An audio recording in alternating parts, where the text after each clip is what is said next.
Hello and welcome to Wingin It. So this is part 4 of my series in which I'm taking a look at the maths behind Wingspan. So if you haven't seen the other parts of this series, I recommend you check those out. I'll put a link to the playlist in the video description. But in this part 4 we're going to be taking a look at bonus cards. So bonus cards always a hot topic for debate. You know, I see a lot of questions on the Facebook group, on the Discord server, and even in the comments of my videos about when's the best time to acquire bonus cards. So I thought it'd be worth taking a look as part of this series. There's two main trains of thought.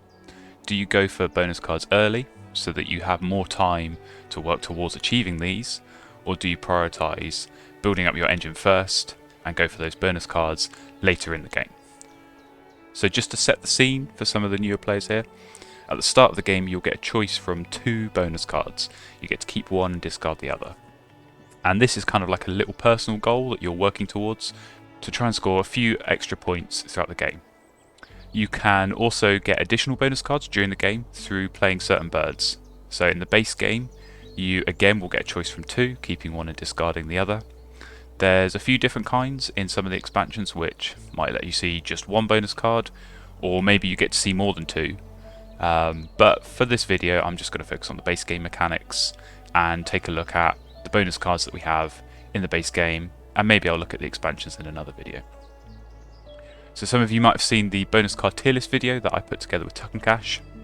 I think this is a really good first overview of the available bonus cards and their relative strength. So for me at least, when we were putting this list together, these rankings were kind of based on my experience playing the game, so just how happy I am to pick these up early in the game, how successful I feel like I can be in scoring big points from each of these. But also it's partly based on some of the underlying data. So written on each bonus card is the percentage of birds which count towards that bonus card. And this is a useful tool, I think, for newer players especially, in giving you an insight into, okay, how likely am I to see certain birds that are going to help meet this. But I don't think that necessarily translates into an intuitive feel for the relative strength of bonus cards.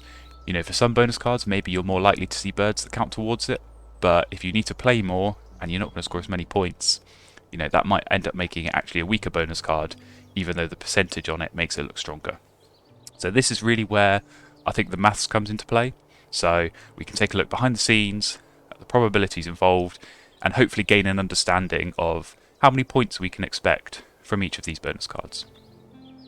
So as with many of these kinds of aspects of Wingspan, I do have a master spreadsheet behind the scenes which I put together that contains a list of all the birds in the game, their information about them, so point value, food cost, nest type and so on, but also all the bonus cards that they count towards.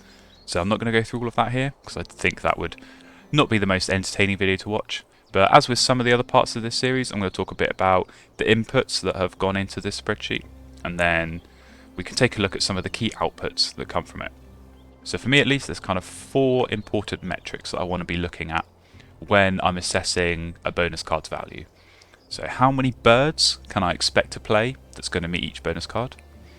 Following on from that, how many points can I expect to score from each bonus card? What is the average point per bird played that meets that bonus card? And finally, which bonus cards are going to synergize well together and really maximize points from the least amount of birds played?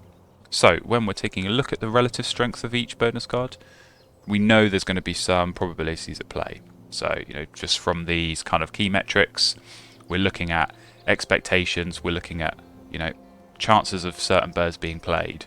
So there's always going to need to be a few assumptions that are going to feed into this. So it's worth going through these just before we get too much into the numbers behind the scenes.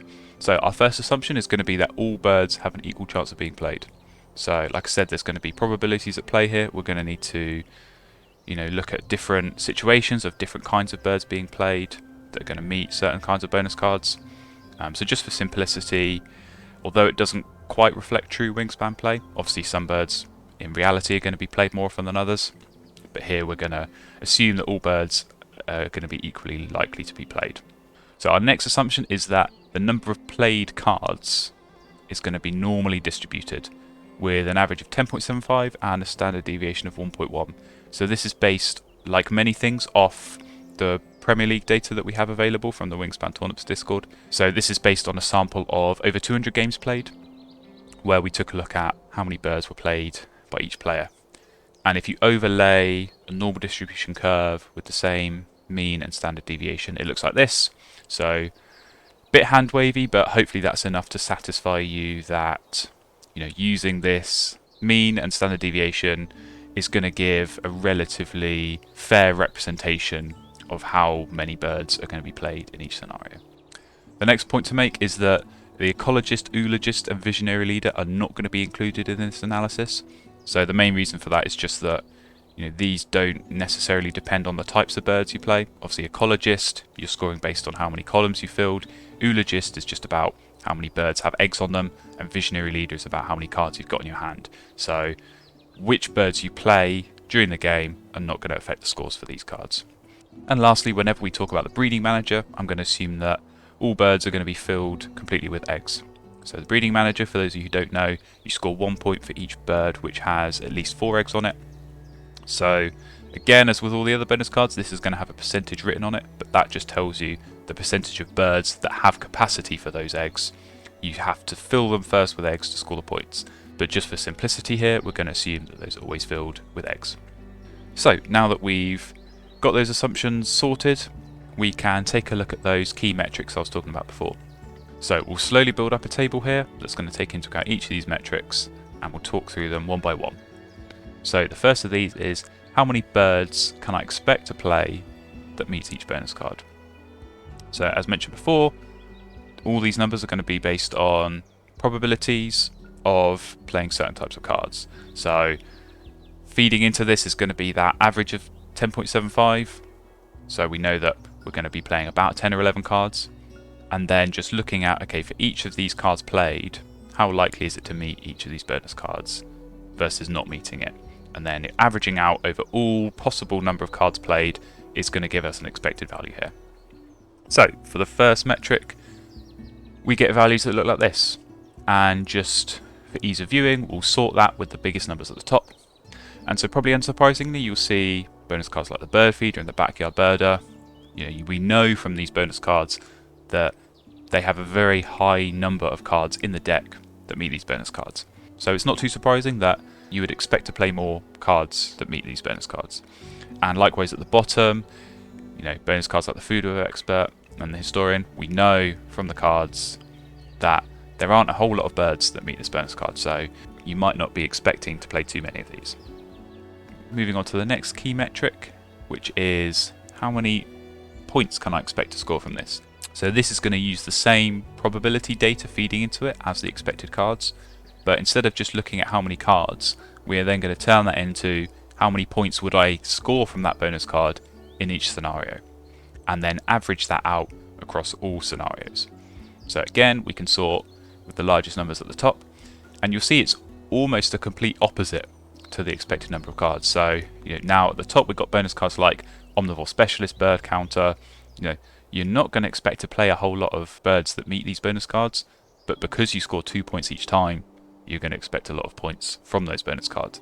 And likewise at the bottom, you know, Backyard Birder and Bird Feeder, they were at the top before, and now they're at the bottom, because even by playing a lot of birds that meet these bonus cards, you're still not going to score a whole lot of points. Next key metric to take a look at is how many points do I score on average per bird. So when I'm playing birds that meet a bonus card, I prefer to attribute those points to the bird rather than the bonus card. So in this case, this value is going to give us a good sense of how many points can we attribute to each bird that has met that bonus card. So kind of, you'll see standing out, we've got these 2 point per bird bonus cards. Obviously they're going to score 2 points in each case. Breeding Manager, we know that's going to score 1 point in each case. But I think for some of the other bonus cards here, it's not always obvious how many points you're going to get per bird. And having this number in mind is going to help guide you to know, whether it's worth playing that extra card. So, for example, we can take a look at Viticulturalist. So we know for this bonus card, if we get 2 or 3 birds down, we're going to score 3 points. And if we get 4 or more, we're going to score 7. So obviously getting 2 or 3 birds and getting 3 points, you're going to get somewhere between 1 and 1.5 points per bird there. Obviously if you're hitting that 4+ marker, you're going to get slightly higher. But equally there are going to be cases where You know, you play one bird and score no points. And this is where this average kind of takes all of those situations into account, and the output here is that we expect just over 1 point per bird. Whereas you kind of look at some of these other ones towards the lower end, again, backyard birder and bird feeder, we know we're going to need to play a lot of birds to score any points from this bonus card, and actually the number of points we're going to score from that is not a whole lot. So again, we can sort with the largest at the top, and you'll see unsurprisingly all of those 2 point per bird bonus cards really shine here, and some of those weaker bonus cards towards the bottom, you know, particularly those nest ones, you know you're going to need to play at least 4 birds, and even then you only score 4 points. So kind of your most realistic scenario of scoring points is only 1 point per bird. But this average is going to take into account as well all of those times where you might play 1, 2, 3 birds that meet this bonus card and score 0 points. So useful to have a number like this to take all of those situations into account.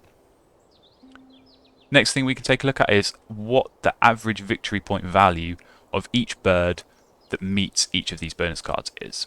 So it's all well and good scoring lots of points from a bonus card, but if you've had to play a lot of birds that aren't going to score a lot of points, you know, was it worth doing that, or should you just have looked to play bigger victory point birds on their own and ignored your bonus card? So again, as before, we can sort with the largest numbers at the top, and we see that we get Rodentologist, Fishery Manager and Falconer at the top. You know, probably not too surprising. There are plenty of those big point birds in the game that will score you 8 or 9 points that meet these bonus cards. So what that tells you is that if you have these bonus cards, you know, particularly in the case of the Rodentologist and the Falconer, it's encouraging you to play big point birds anyway, and you're scoring 2 points per bird extra on top of that. Likewise, towards the bottom, Backyard Birder again at the bottom. Probably not too surprising considering that the whole criteria for this bonus card is that birds have to be worth less than 4 points to count towards it.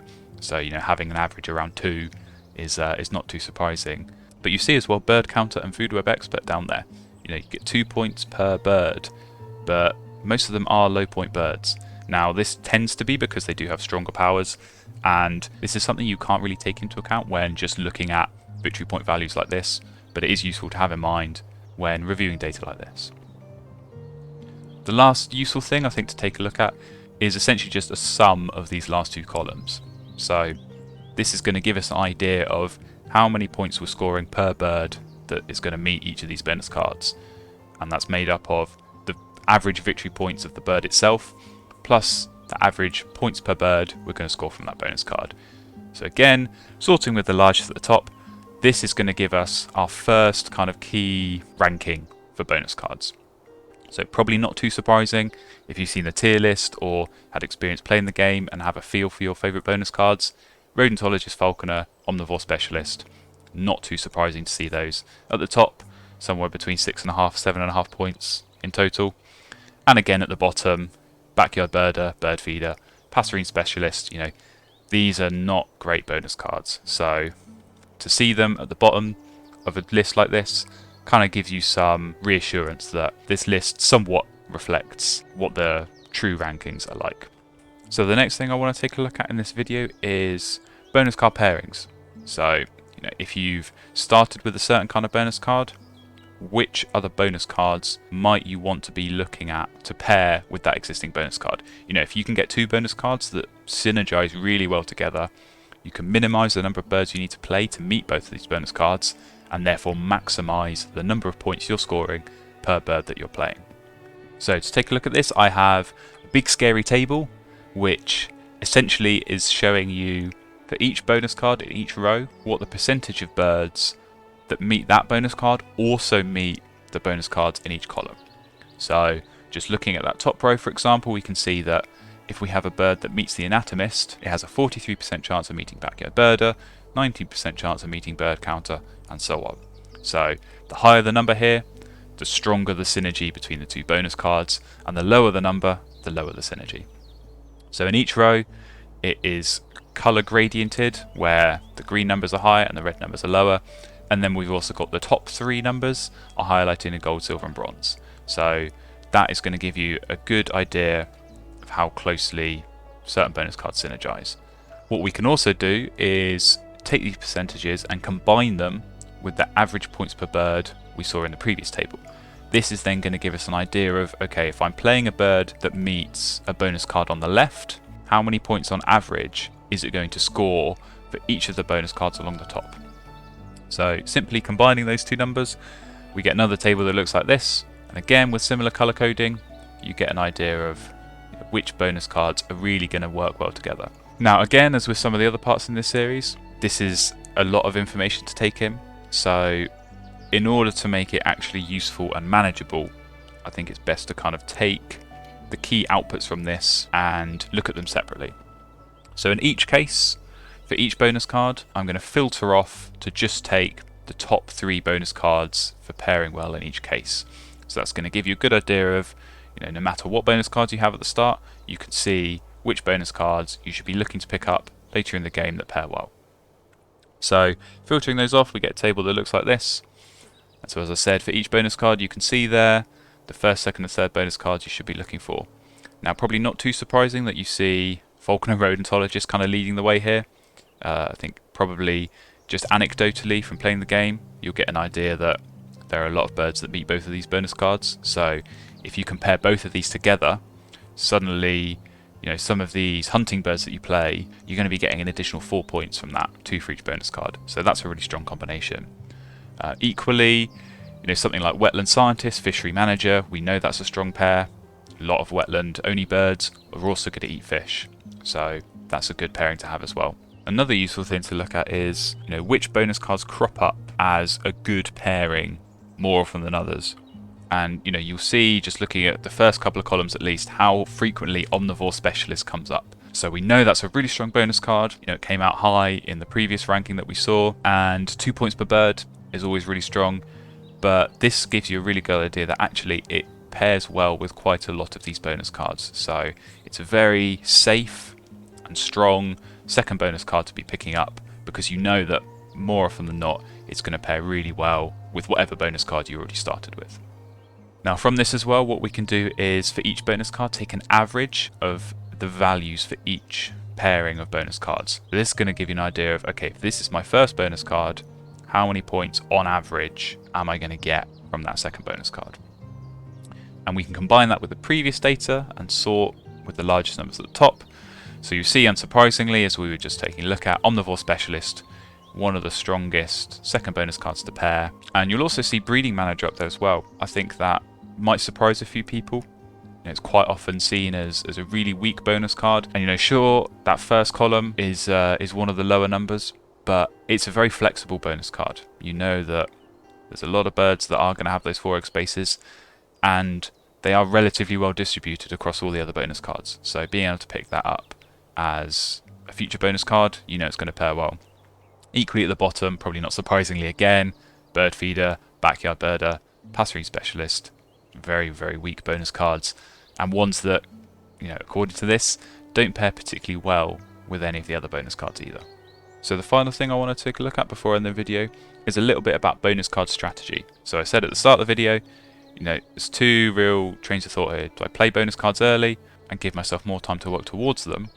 Or do I play bonus card birds later in the game and really gamble and see if I can get something that works with the birds I've already played? So particularly late in the game, you might find yourself having to make decisions between playing a big point bird or playing a similar cost bird that is going to be worth less points but is going to get you a bonus card as well.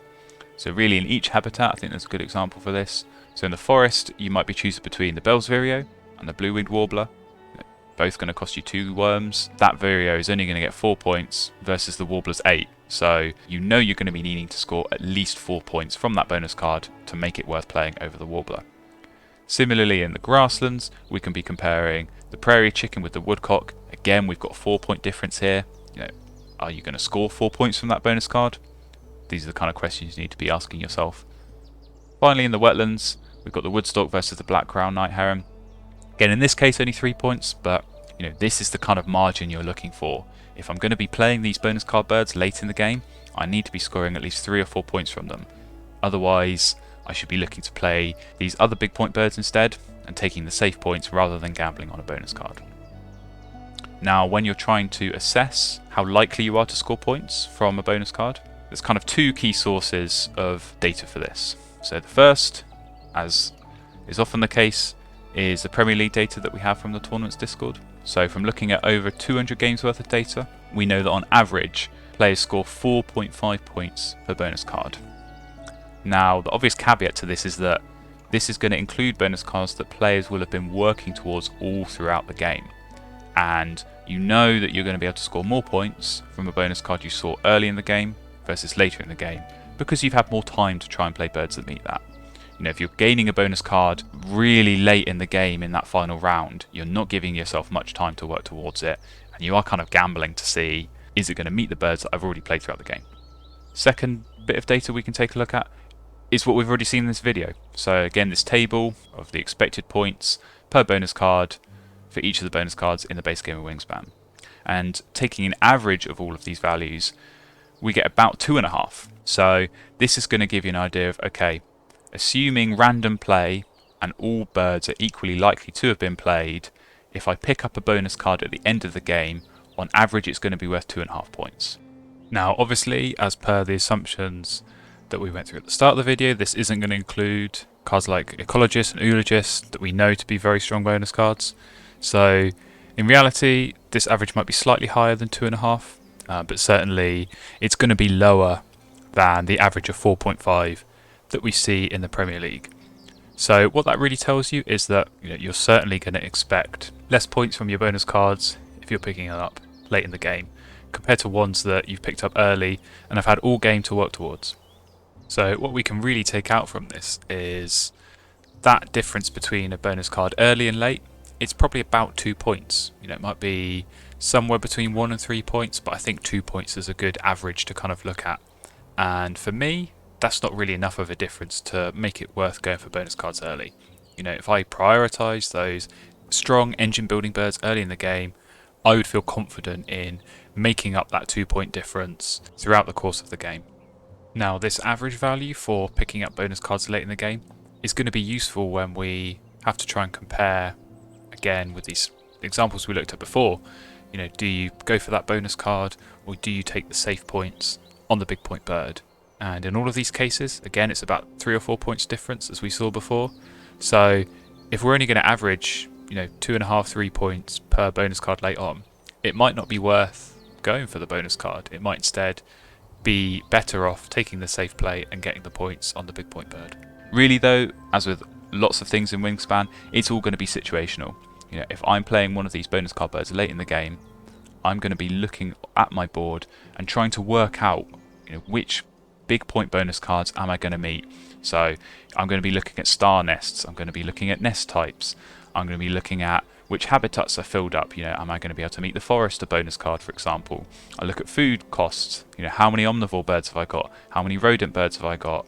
Think about power types. How many tucking birds have I got? How many falconer birds have I got? There's kind of all these questions I think that should be going on in your head when you're playing a bonus card bird. If you can think of lots of bonus cards that are going to score you 4, 5, 6 points, absolutely it's going to be worth going for that bonus card bird. If there's really not too many, and actually there are a lot that you can think of that you're not going to score any points from, you're probably going to be better off playing it safe and just taking the big points. So that's everything I wanted to take a look at today. I hope you enjoyed the video. As I said, this is part of a series of videos in which I'm taking a look at the maths behind Wingspan. So if you haven't seen the other parts, please do check those out. And also please subscribe so that you can stay up to date with future parts of this series.